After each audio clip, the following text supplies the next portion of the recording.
Welcome to the I Am Great podcast. I'm your host, Eugene Walker.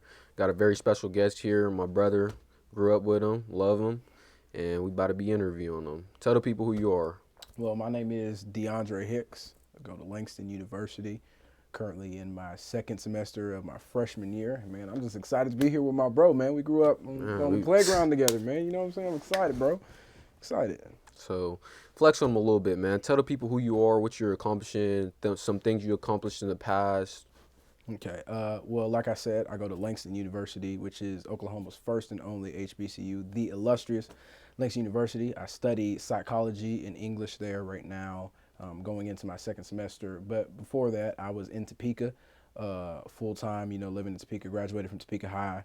I'm a preacher as well, so I've been on the preaching scene, kind of just trying to grow my ministry that way. I was WIBW elected me as someone you should know back in 2019. I was the USD 501, which was student ambassador my senior year.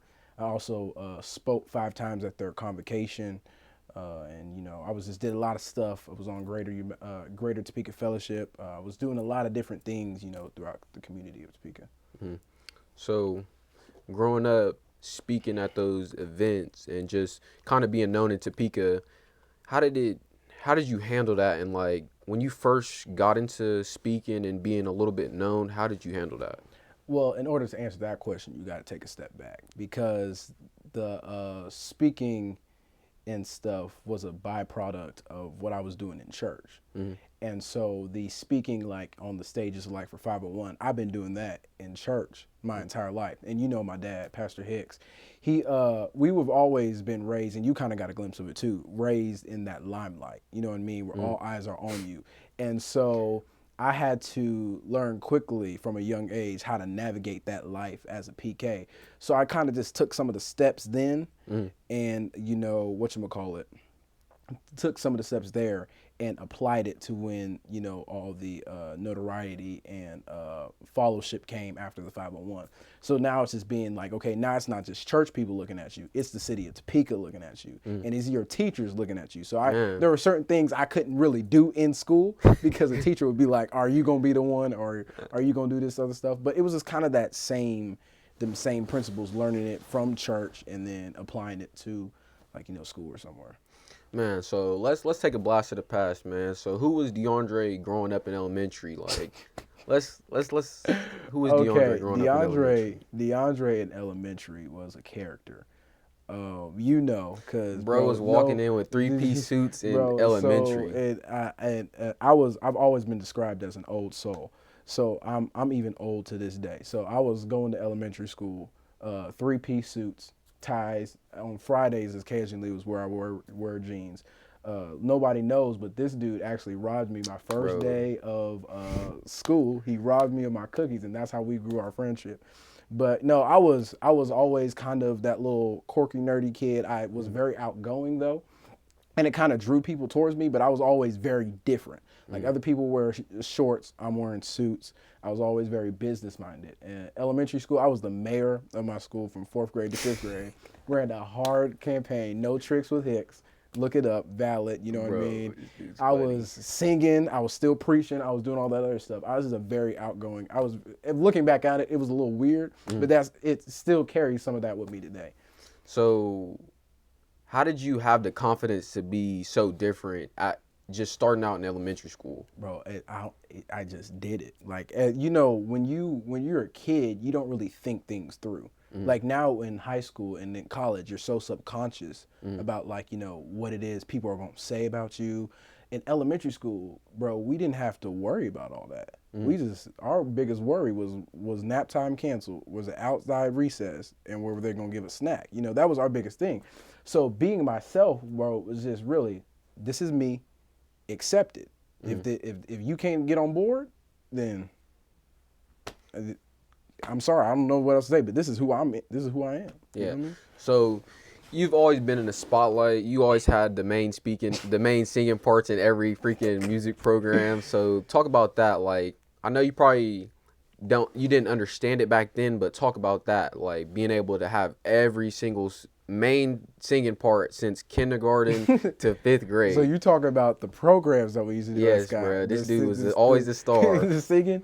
Well, bro, that just came, like I said, going back to church. Like I grew up singing in church. The first time I actually recall me singing was in church. Like I grew up immersed in church because my dad was a pastor, my grandfather was a pastor, my great grandpa was a pastor. I'm aspiring to be a pastor. So I literally grew up in church. So I was singing along with the choir and singing along with that. And then Mr. Camacho and Miss Man. Raines, and it was like, okay, won't you come sing this part? And then, Shout out Scott yeah, Elementary. shout out Scott Elementary, man. All the OGs, man. And so I would just sing the part, and they just it's literally turned into I was singing that part all the time. And then I took up acting in 6th grade, was acting in musicals and doing all that other stuff. But then I still sing to this day. It's nowhere as good as it used to be back when I was a little kid because I had that range. But Well, what was that song, bro? Hit that high note. Had Somebody everybody to Love in 5th man, grade. man. When you fell off the Bro, bleachers. chill out. We might put the clip in there. We might put the Insert clip in there. here, bro, because that was funny. Yeah. That was funny, bro. So, did you always know you were gonna be great, bro? Like, because people look up to you, your fellow peers look up to you. Did you always feel like you were destined for greatness? Or like, do you feel like it was a path that was paved for you? Or how do you feel your greatness came about? It was expected. You know my dad and you know my grandpa. And so, I come from two, I would say, great men who I've always aspired to and I've looked up to. So it was, how can I not let my legacy down? So how can I, can continue to carry the torch? How can I continue to walk in my purpose and my calling? And how can I do that for this generation? And how can I, continue to do that family legacy? Because I've been equipped for this since I was 5 years old when I first said I wanted to be a preacher. So it was just, bro, trying to walk in that legacy because I come from some heavy hitters, bro. And so I didn't want to be the weakest link, you know what I mean? I didn't want to be the weakest one. All right, so getting into middle school, who were you in middle school? Because you had this little phase that you changed through middle school. So Man, tell bro, the people who you was in middle school. So elementary school, we was wearing suits. Elementary school, we was wearing suits every day of the week, not playing really outside. Middle school comes in 6th grade. I get a reality culture shock, you know what I mean? And get the jeans, I start growing out my hair, got this little afro thing going on. I kind of start focusing more on the music aspect. Metro Boomin Jr. right Metro here. Boomin, man. I started focusing kind of like on the music aspect of it because I had seen what the preaching and speaking did because I seen my grandpa go through some things. I seen my dad go through some things. And I didn't really want that for my life, bro. But I still wanted to be able to do what I love. So I started trying to focus and shift my personality towards the music and stuff. As you can see, it didn't last very long. But, I tried to do that. Started going out more, started socializing a little bit more, and that's where the whole notoriety and popularity went that way because I was still speaking for 501, but not really too much outside of that. So tell people how you got that speaking gig, or how did that happen? How did that become? So, like I said, was that in like 6th grade or? It started back in 5th grade. In 5th grade? In elementary school, I was the mayor of Scott Magnet School, the first and only mayor of Scott Magnet. All right, chill out, bro. Magnet School. And so what happened is I did a Black History speech. And so some board members were there when I gave this Black History speech in front of the entire school, and they loved it so much that they invited me to come speak it at a board meeting. And so little did I know that at this particular board meeting, there were going to be some candidates for the new superintendent who at the time she was retiring. And then Dr. Anderson was there, who was our current superintendent. And so she heard me speak, and on her first year, she invited me to come wake up, get the teachers excited about the new year. And then since then, it's just been every year kind of thing. There was one year they didn't have me speak. I don't know what happened that year, but then I came back the next year, and I've been doing it. Even this year, unfortunately, I was supposed to speak this year, but I had to go to college. I had to go to school a little earlier than I thought, but they still called me in, and, we celebrated a little bit via the phone, but it's just been kind of like, on building relationship, but it's really because of Dr. Anderson, man. So when did you give that "Are You the One" speech that really kind of gave you that gave you I wouldn't say a trademark, but Mm-hmm. a face to a name? Sixth grade. It Mm, was my sixth going into my seventh grade year. Excuse me. So it mm, was coming right out of my sixth grade year, going into my seventh grade year. And the funny thing about it is, a lot of people didn't know it. I didn't want to do the speech, bro. mm. Like my dad, this was at the time where I was still trying to focus like on my music. I was there when And when you you had to write do, the speech. and but he was there, bro. And I did not. My dad literally yelled at me. He said, "Go write it." And I was like, "I do not want to do this, bro. Like I don't want to read the poem. I don't want to write the speech." But little did I know that it was God, bro. Like little Mm. did I know that that speech literally would go on to get like 100,000 views, and it would do what it did, you know. But I truly didn't want to do it. But sixth grade going into seventh grade was when I gave that speech, because that's when I was still playing basketball. Mm. Oh my God, me and bro with some BT ballers. B team, We not gonna B talk about that, man. I'll still give B everybody buckets, team. bro. No, no, But give it up, bro. so in middle school, what kind of were your goals, and like since you were focused more on music, how did you get back to becoming pastor, and when did you know that pastoring was gonna be you? Ooh, that's a really great question.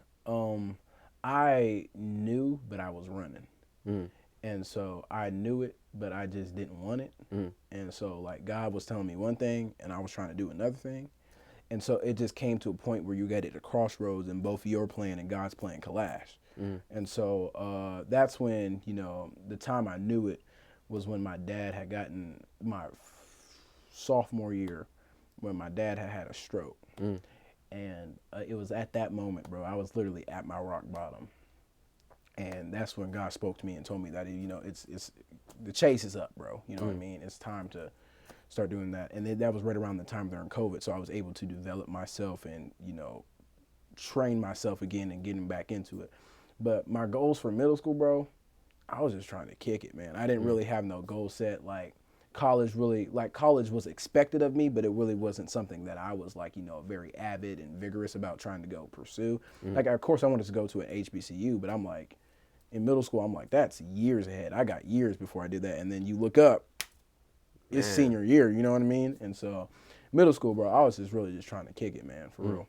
So you said you were kind of running from being a pastor. Was it more so you were surrounded by the wrong people, or how would you explain that? It was psychological, bro. I've seen, because a lot of what people don't know is people think pastoring is suits, Cadillacs. They always assume pastors, got the Cadillacs, they gonna pick up the chicken, they gonna hoop and holler, they gonna do all that other stuff. But there's a lot of psychological things that go into pastoring, and they don't see about the times where you help people and they leave you. Right? They don't see about the times where you go bail them out of jail, but then the second you tell them no, they leave your church and try to take other people with them. And so, like, you show up at their hospital, their loved one's hospital bed, but the second that you need something, it's a problem. And so I had seen that going on with my dad. I had seen that going on with my grandpa, bro. And truly, I did not want that for my life, bro. I was like, there got to be more to life and more to church than this. Like, because I didn't want to deal with that. I didn't want to deal with church people. I didn't want to deal with that. I said, so God, if this is what comes with the call, you can keep it. Like, God called me and I said, bro, you got the wrong number. Like, this literally ain't me. And so that's what it was, bro. It was more so me. I guess you can say it was an insecurity too. That's so more so me. And like, why would people want to listen to me? Like at the time, I'm only 12, 13 years old. Why would people want to listen to me? I ain't got nothing to say. I'm just Dre from Topeka. You know what I mean? And so I was like, seeing that and then thinking that as well is what caused that. Okay, I'm gonna run, and I'm gonna run to a passion, not a purpose. So what got you to be different and dress different? How do you explain the dressing different part? Because that's always something I always wondered. And I'm not gonna lie, you guys helped me get my first suit, and it feels good to be different. Like everybody want to wear forces, and I'm not gonna lie, I still wear forces, I dunks, still wear and them all too, that. bro. But You like it's kind of like, and I didn't mean to interrupt you, bro. Like, and I had to learn this too, because I used to have such a negative connotation towards shoes, and it wasn't until I got to Langston or was getting ready to go, and when I went for the first time, that you can do what I got on now, bro. You can have on some dress pants and have on some nice little shoes, you know what I mean? And they didn't got to be church shoes. My thing was I always dressed like I wanted to go to church every Sunday. So in wintertime, I got the hat, the coat, scarf, I got the 3-piece suit. But it was just confidence, bro. That was just me. That was always in me. I always just, was dressing like that. I've always preferred suits to jeans. But what got you to dress like that? Do you feel like it was your dad or anything, or do you feel like you was just naturally drawn to wearing suits? I was naturally drawn, bro. It was a natural drawing. From the time I put on my first suit, I didn't take it off, bro. Like I wore the same purple suit every Easter till it was too small, till the jacket lined up right here, bro. I just love suits, you know what I mean? I just love that type of style of clothing. So what would you say are some of the biggest challenges you had to face growing up? Like elementary through middle school, and then we'll get into high school. What were the biggest challenges you had to face through them? Elementary, bro, I'm gonna be honest with you. I didn't really face no challenges because people already had understood who I was and what it is that I did. But middle school, bro, was when middle school and high school was the time where I went through the biggest identity crisis and challenges that I've ever had to face, because I'm this kid. And Scott is out there, right? So Jardine is nowhere near Scott. So you're putting me in a new pool of new kids who don't even know me, probably have never heard of me. Bro, we were there was like 3 or 4 kids there was 4 of us, bro. That went from Scott to Jordan. There was 4 of us, you know what I mean? And so you're putting me in this new pool, and all these cultures and all these, different personalities are clashing, and I'm like, well, maybe I got to be like that. You know what I mean? Maybe like what I'm doing isn't, right? Because now we're thinking about stuff more now, bro. Like maybe what I'm doing is I'm weird to them, bro. Like, you know what I mean? And so that's where the whole conforming started coming in.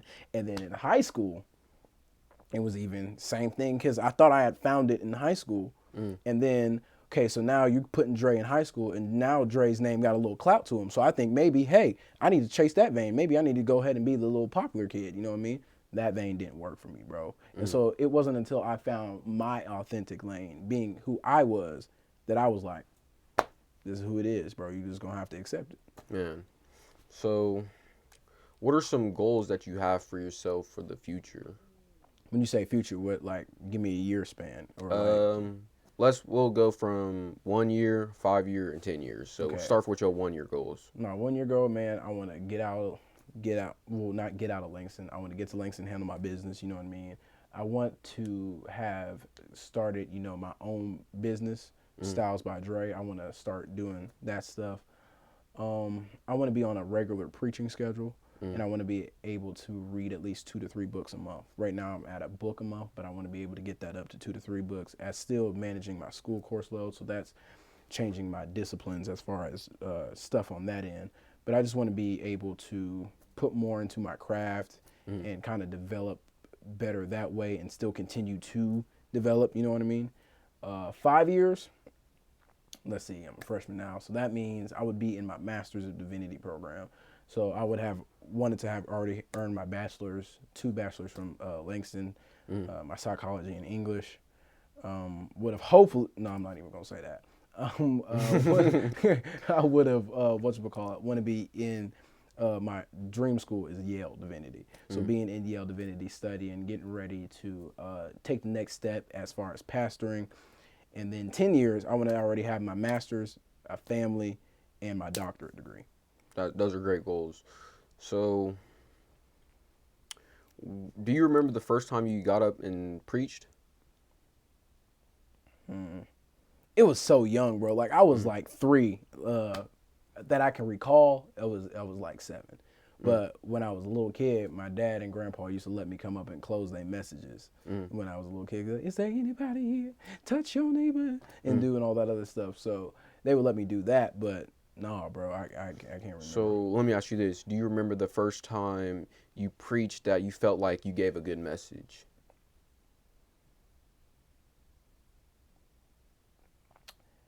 Yeah. And it would be a lot later than what you would think for how long I've been doing it. It would be when graduation day this year, when everybody came, a lot of people came to the church because I was speaking that day. And it was people my age. And they was like, bro, you were able to relate.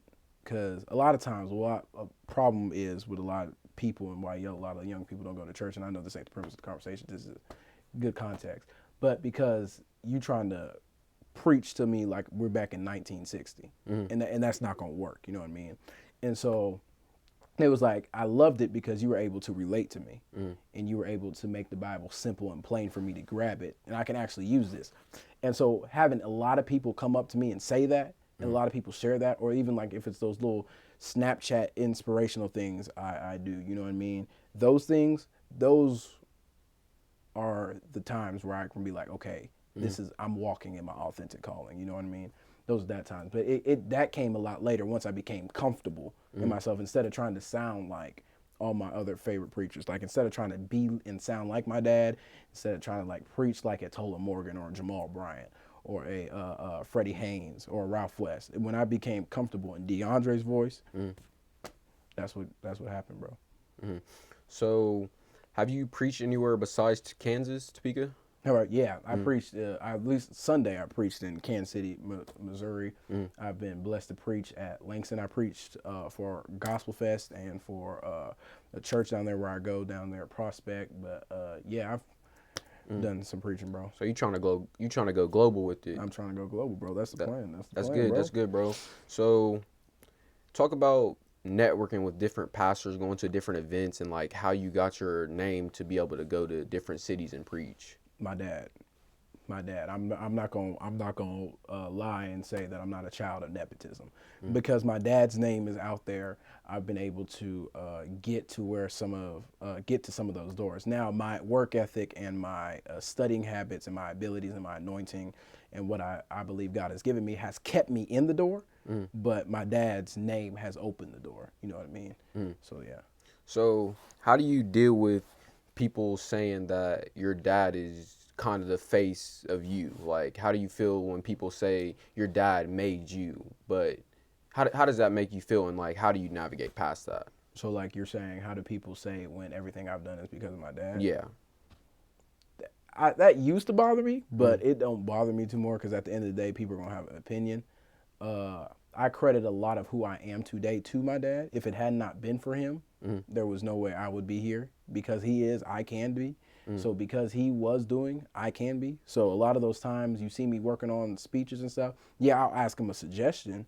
Yeah, he taught me everything I know about it, but it's still me putting in the work, you know what I mean? But I owe everything to him, man, you know what I mean? And you've got to witness that. I owe everything to him. So that don't bother me no more. That's good, bro, because people gonna talk, man, and people gonna hate. Like, if you ain't got no haters, you ain't popping, for real. Like, you ain't doing something good. Yeah. So talk about being able to inspire younger people to go to church. And I know there's not a lot of people, but do you feel like you inspire people to go to church and be okay with be okay with going to church? I would say, yeah. You know, typically anywhere I go in the city of Topeka, if I post about it, some people are going to show up, you know what I mean, who like to just, hear, what God has to say through me. But I think my biggest impact as far as, the God thing, the God and, the church thing is what I post on Snapchat. And so when I post those 60 seconds of inspiration, I feel like that reaches more people than it would, hey, everybody, won't you come to church? Because the reality is some people aren't just going to come, right? No matter how many times you try to press it, some people aren't going to come. So how can I bring that to you? That's and, good. Maybe it's a 60 seconds that some people might click through, but that 60 seconds might help somebody. You know what I'm saying? So that's where I think that's where I differ from, if that makes sense. That's crazy that you say that, because I've been trying to make a little bit of videos like that, and I see you, bro. I chilled out on doing it because I've been slacking. You need to give me my trademark, bro. Because chill out, bro. Nah, chill out. But like you said, bro, that 60 seconds, even if it just helps one person, bro, it makes you feel good to be able to help someone. So talk about like how you structure your speeches and how you come up with a message and about studying the Bible and how do you pick your message? Well, I kind of have a odd process because a lot of preachers read the Bible trying to find a sermon. I just read the Bible because I love the Bible, and I think the Bible is the most interesting book in the world. 66 books of different stories, vast majority. It's an amazing book. But for me, I'll read something and then I'll be like, like in my mom's voice, right? Something will resonate with me, and I just sit on the thought, and then I write it down, and then I open a note on my phone, and then the Lord just starts downloading to me, and then I go hit the hard exegetics, homeworks, isagogics. I try to find, the context and try to construct it that way, and then I start building this big, what seems to be super big, with all this information from different theologians on what the text is actually saying, what the passage is actually saying, and then I take all that and I condense it down to, okay, what do the people of God need to hear now? You know what I mean? Because 90% of what you read and what you find out, you're not going to use for a sermon. So now it's just about divvying it and, okay, I found my theme. A lot of what you do in writing class. I found my theme. I found my thesis. Now let me build my supporting thoughts around that, put a title on it, and then pray. You got to still pray while you're doing the whole thing to make sure it's correct, and then send it on. So if I ask you right now, do you think you'd be able to give at least a 60-second message? Can I give a 60-second message? Yeah, go ahead. Give him a message. Okay, bro. So here it is. So we entered into a new year, new possibilities. But it was a brother by the name of Rod Wave who said you got to learn how to stop carrying dead weight because you're not an elevator. So a lot of our problem is we try to carry some old stuff into a new thing.